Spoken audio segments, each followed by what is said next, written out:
And good morning, everyone, and welcome to Inside Tennessee. I'm Dan Farkas. The recent appointments of new Knox County officials to fill term-limited positions has certainly raised a great deal of controversy. There have been charges of nepotism and backroom dealing. Many community members, including Mayor Ragsdale, have called for a special election. The News Sentinel has taken its concerns about the process to the courts, filing a lawsuit alleging that the appointments violated Tennessee's sunshine laws.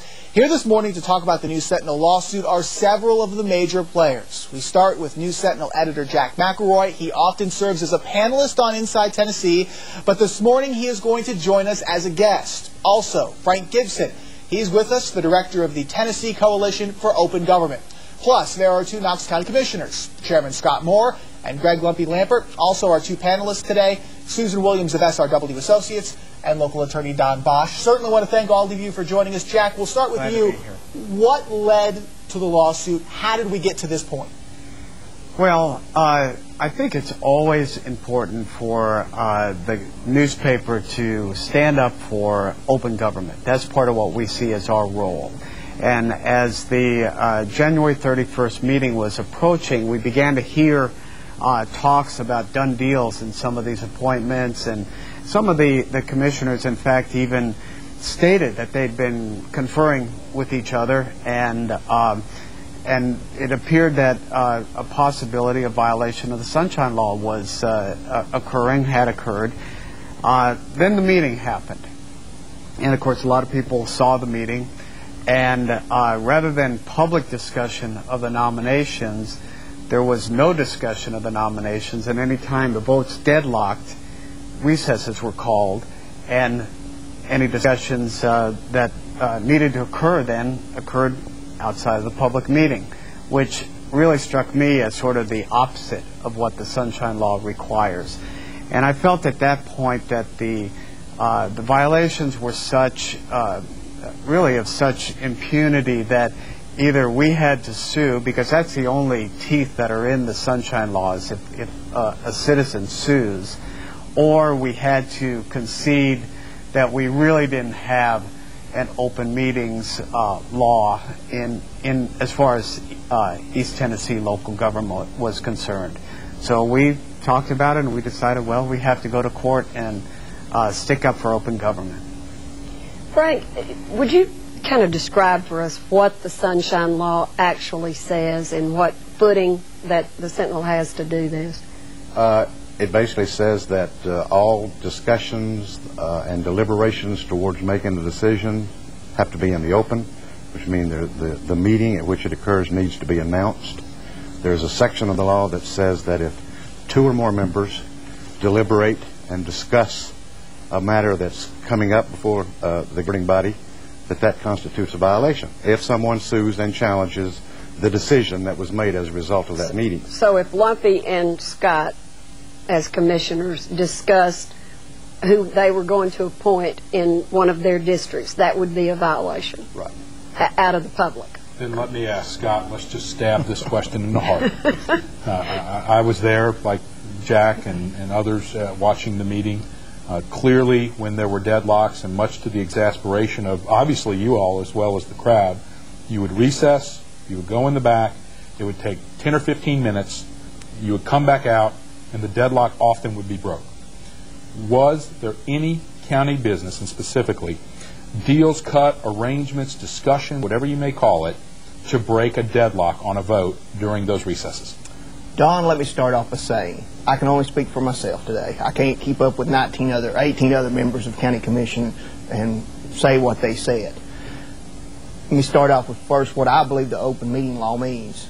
You know, I don't think it means two people. I think it means a quorum. And if you look around of all the cases, there's only one case in Tennessee, and it deals with the Shelby County case with two commissioners.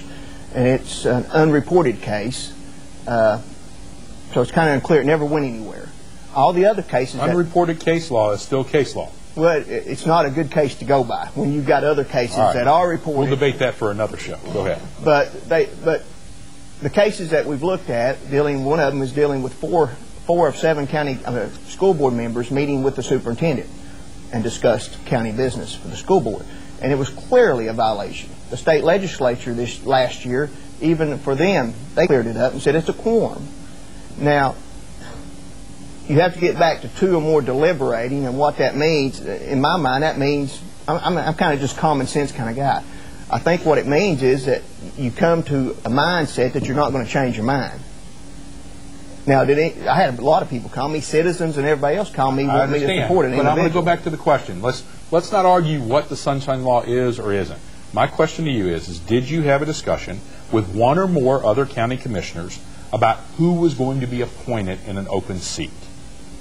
I don't believe so. During those recesses, you never had one single discussion about that? Well, you talk about all the recesses, Don. We only had 4 the whole day. Okay. And we went back and looked at them. 2.5 hours. One of them was right after Sheriff Jones was appointed. We recessed to get him sworn in so he could get the paperwork done, because he had about 3 hours of paperwork to get the deputy sworn in and stuff. So we took 3 other breaks over that period of time of 11 more votes. Right. But again, so you're saying no, you did not have a discussion with one or more county commissioners about an appointment? That's what I'm saying. All right. Lumpy, same question to you, because I think that's only fair. Did you have a conversation with one or more county commissioners about a prospective appointment? That's, I think, a more fair question would be, did I deliberate any business? And no, I did not deliberate any business. Now, Don, hate to be the non-lawyer, I want to answer my question. I'm answering your question. You changed my question, and I want to explain this. All right. When I became a Knox County Commissioner, I did not give up my right to speak. Now, when you look at the law, it says 2 or more commissioners deliberating business.